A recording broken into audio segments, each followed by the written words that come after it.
Assalamualaikum warahmatullahi wabarakatuh. Selamat pagi anak-anak. Bagaimana kondisinya? Semoga dalam kondisi sehat semua. Amin. Ya, untuk pagi hari ini kita akan melanjutkan pembelajarannya, yaitu pembelajaran 5 dan pembelajaran 6 subtema 2. Ya, adapun KD nya yaitu 3.1 untuk IPS dan SPDP KD 3.4. Adapun tujuan pembelajarannya yang pertama yaitu dengan mengamati gambar, membaca teks dan berdiskusi, siswa mampu menjelaskan karakteristik ruang dan pemanfaatan sumber daya alam di lingkungan sekitar mereka dengan benar. Yang kedua, dengan mengamati gambar, membaca teks dan berdiskusi, siswa mampu menyajikan informasi tentang karakteristik ruang dan pemanfaatan sumber daya alam di lingkungan sekitar mereka dengan terperinci. Yang ketiga, setelah mendengarkan penjelasan dari guru dan memberikan panduan pertanyaan, siswa mampu menjelaskan cara mengapresiasi karya seni mosaik dengan baik. Yang keempat, setelah mendengarkan penjelasan dari guru dan diberikan panduan pertanyaan, siswa mampu mengapresiasi hasil karya seni mosaik dengan rasa percaya diri yang tinggi.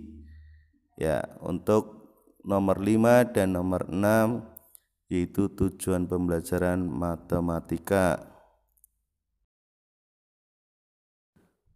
Ya, tahukah kamu bahwa hewan yang berbeda mempunyai tempat yang berbeda untuk hidup? Yuk kita cari tahu. Ya, kalian bisa perhatikan di buku paket kalian. Di situ terdapat gambar hewan. Kemudian kalian supaya menyebutkan tentang karakteristik dari hewan tersebut. Ya, kalian kerjakan di buku tulis kalian.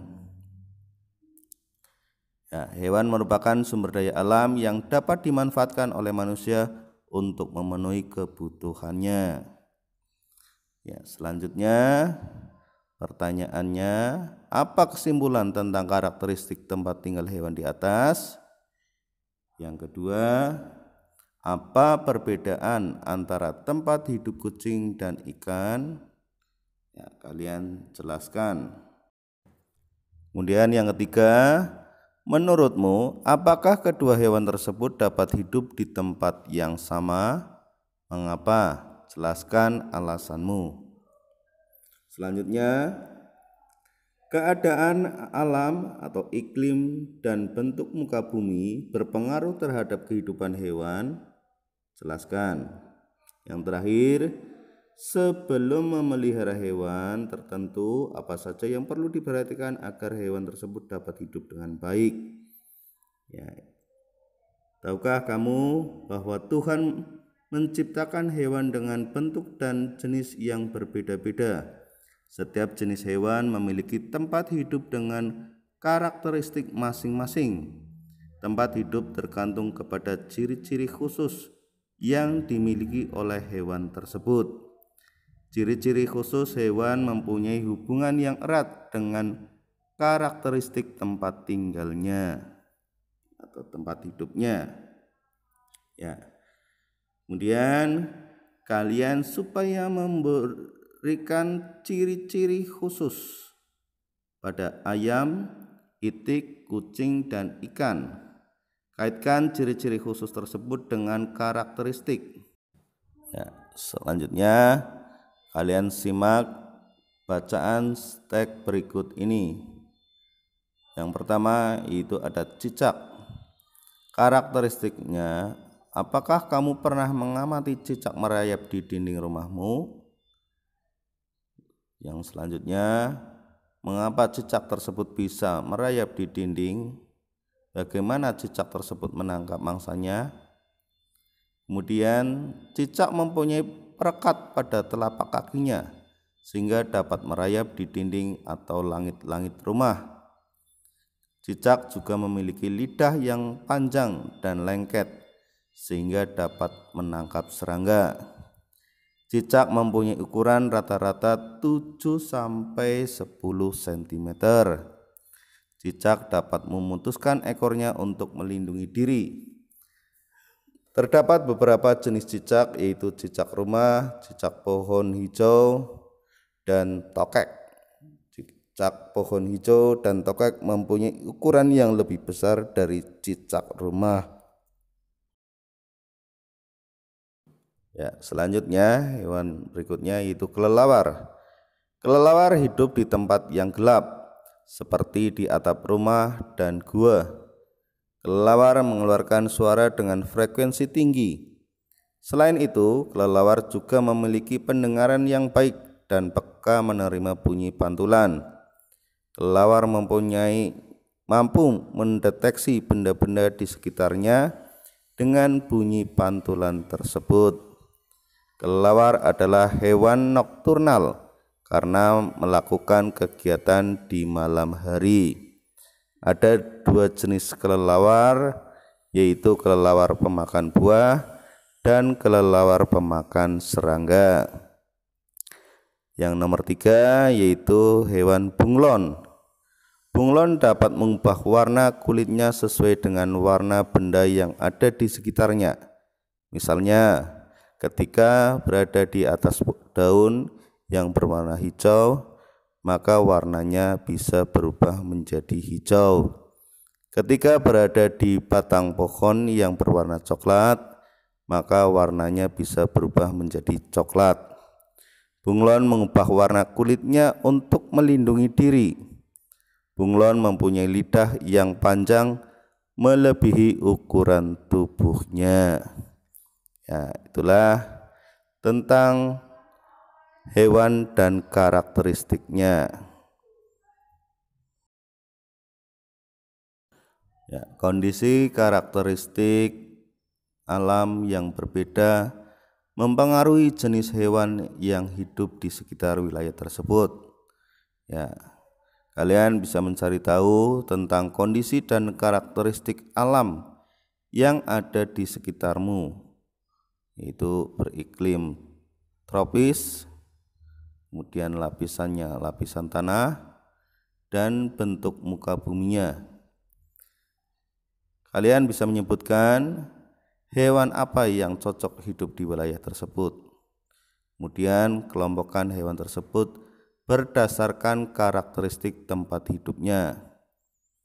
Ya, kamu bisa mencari informasi bersumber dari buku atau internet.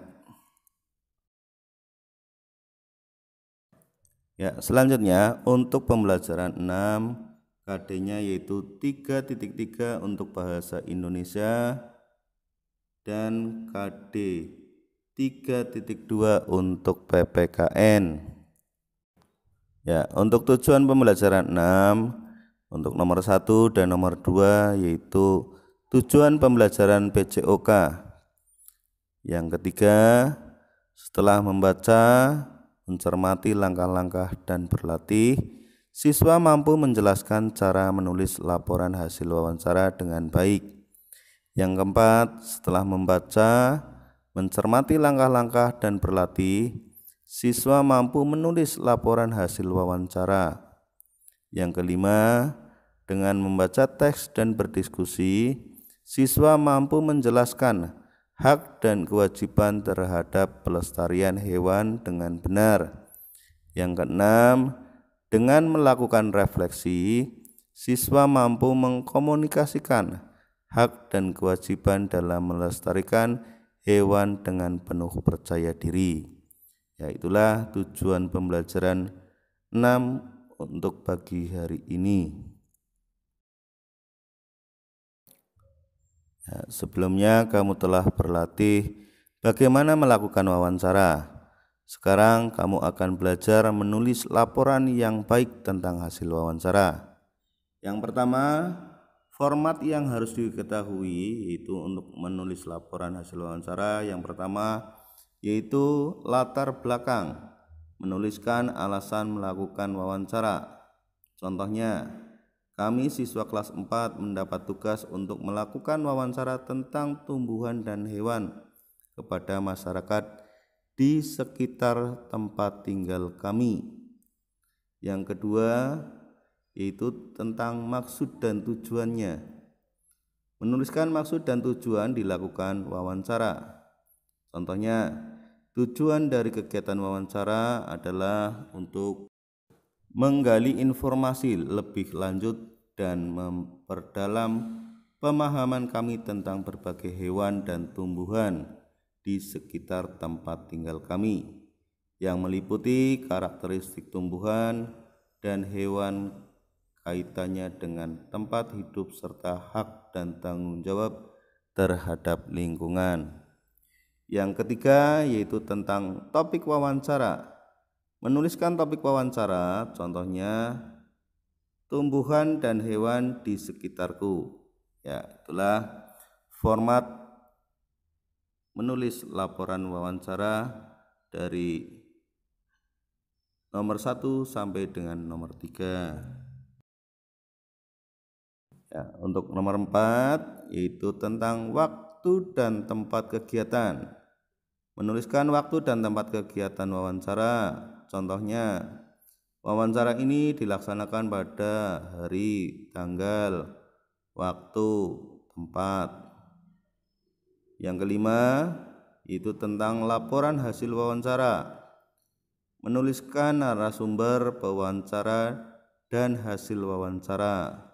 Contohnya, narasumbernya siapa, terus yang mewawancarai siapa, terus hasil wawancaranya itu mengenai apa. Dan yang terakhir yaitu kesimpulan. Menuliskan kesimpulan dari wawancara tersebut antara pewawancara dengan narasumber yang diwawancarai. Melestarikan hewan langka yang terancam punah merupakan kewajiban bersama. Ya, mari kita simak berikutnya. Sebelumnya kamu telah mengetahui tentang hak dan kewajiban terhadap hewan yang ada di sekitar kita. Kita perlu menjaga keseimbangan dan kelestarian hewan-hewan tersebut untuk kelangsungan kehidupan di muka bumi. Ya, tuliskan apa-apa saja yang kamu ketahui terkait dengan hewan langka. Ya, kalian bisa mencarinya di internet. Selanjutnya, lestarikan hewan langka. Pelestarian hewan langka bertujuan agar hewan tersebut tidak mengalami kepunahan. Pelestarian hewan sangat bermanfaat untuk kelangsungan hidup manusia. Sebagai warga negara, kita mempunyai kewajiban dan tanggung jawab untuk melindungi dan melestarikan hewan-hewan langka tersebut. Beberapa upaya yang bisa kita lakukan untuk menjaga hewan langka antara lain yang pertama yaitu melakukan penangkaran hewan langka. Yang kedua, mendirikan tempat-tempat perlindungan hewan langka, misalnya Suaka Marga Satwa, Cagar Alam, kebun binatang, dan taman nasional. Dengan melindungi hewan langka, kita dapat yang pertama menjaga keseimbangan ekosistem agar kehidupan di muka bumi tetap berjalan dengan baik.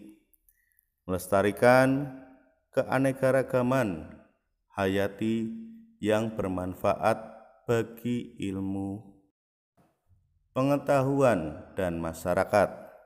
Yang ketiga, memenuhi kebutuhan masyarakat, misalnya untuk bahan pangan dan obat-obatan. Ya, kemudian Apa saja yang kita lakukan sebagai warga negara untuk melestarikan hewan langka? Yang kedua, tuliskan himbauan kepada masyarakat agar melestarikan hewan langka.